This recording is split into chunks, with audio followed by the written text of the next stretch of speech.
Dans cette vidéo, nous allons démontrer un résultat très important. Nous allons démontrer qu'en dimension finie, toutes les normes sont équivalentes. Et donc, que dans un espace vectoriel de dimension finie, la notion d'ouvert, la notion de fermé, de compact, de continuité, ne dépend pas du choix de la norme, puisque toutes les normes sont équivalentes. C'est un résultat évidemment très important. Alors, soit E un espace vectoriel de dimension finie, E1, E2, En une base de E, N une norme sur E, on a montré précédemment que pour la norme max suivante, donc qui est définie comme la norme de la somme des xi et ei égale le max des valeurs absolues des xi, les compacts, pour cette norme max, les compacts de E étaient exactement les fermés bornés. Alors dans un premier temps, on va montrer que la norme N est continue pour la norme max. Mais qu'y a-t-il à montrer? Une norme, c'est toujours continu. Attention, la continuité dépend du choix de la norme. Ainsi, la norme N de l'espace vectoriel grand E muni de la norme N dans R est continue. Mais la norme N de grand E muni de la norme max dans R est-elle continue? C'est ça le problème. Mais justement, tu viens de dire qu'elle était continue.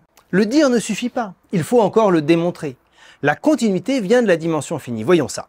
Alors, pour montrer que n est continue, nous allons regarder la valeur absolue de n de x moins n de y. Ça, c'est inférieur à n de x moins y, c'est la deuxième inégalité triangulaire. Maintenant, n de x moins y, on va écrire x moins y dans la base ei. C'est donc égal à la norme de la somme des xi moins yi ei. Maintenant, inégalité triangulaire, c'est inférieur à la somme des normes de xi moins yi ei. Et puis on peut sortir le xi moins yi qui est un réel évidemment, puisque ce sont les coordonnées du vecteur x moins y. Et donc c'est inférieur à la somme des valeurs absolues de xi moins yi, norme de ei. Et évidemment, on peut majorer valeur absolue de xi moins yi par la norme max du vecteur x moins y. Et donc finalement, on a montré que la norme de x moins la norme de y en valeur absolue est inférieure à une constante, la somme des n de ei, fois la norme de x moins y, la norme max de x moins y. Et donc, la norme n est bien continue en tant que fonction de E muni de la norme max dans R.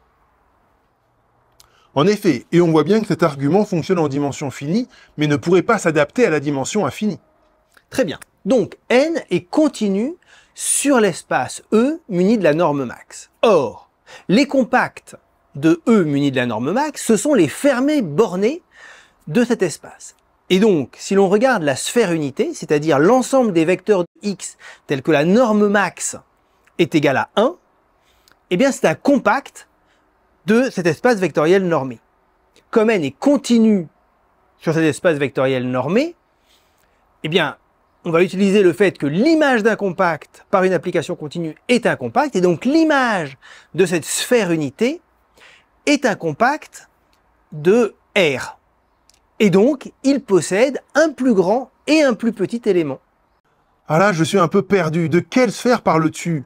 Car il y a les sphères de E munies de la norme n, et il y a les sphères de E munies de la norme max. Et ce ne sont pas les mêmes.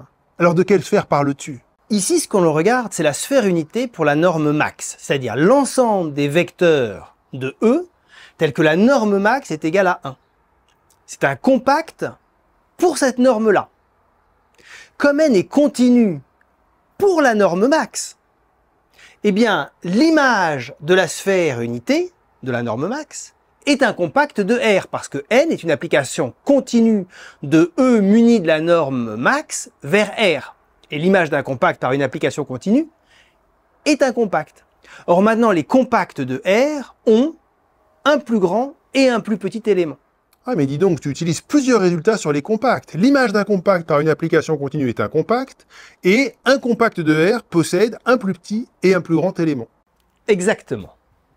Et donc, il existe deux éléments de la sphère unité S, alpha et bêta, tels que, quel que soit x éléments de S, n de x est compris entre n de alpha et n de bêta.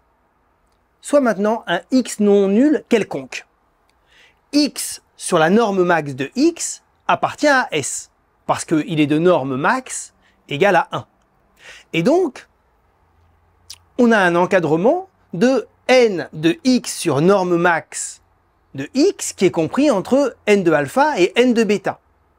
Maintenant, en multipliant par la norme max de x, on obtient que la norme n de x est compris entre n alpha fois la norme max de x et n bêta fois la norme max de x. Et donc, on a démontré que n et la norme max étaient équivalentes. Doucement, doucement, pour avoir l'équivalence des normes, il faut encore montrer que n alpha et n bêta sont non nuls. Tu as tout à fait raison. Mais justement, elles sont non nulles. Pourquoi? Parce que alpha appartient à S, et donc alpha est non nul. Puisqu'il est de norme max égale à 1. Et donc, n alpha est différent de 0, de même n bêta est différent de 0. On a ainsi démontré un résultat très important. En dimension finie, toutes les normes sont équivalentes. Et donc, toutes les notions de continuité, de convergence de suite, de borné, de compact ne dépendent pas du choix de la norme. Et ça, ce n'est pas rien. Les espaces vectoriels normés en dimension finie et en dimension infinie, ce n'est pas du tout pareil. Quand même, tu as juste montré que n et la norme max étaient équivalentes. Mais est-ce que ça prouve que toutes les normes sont équivalentes? Oui. Pourquoi? Parce que n est une norme quelconque. Et donc, n'importe quelle norme est équivalente à la norme max. Finalement, toutes les normes sur l'espace vectoriel E sont bien équivalentes.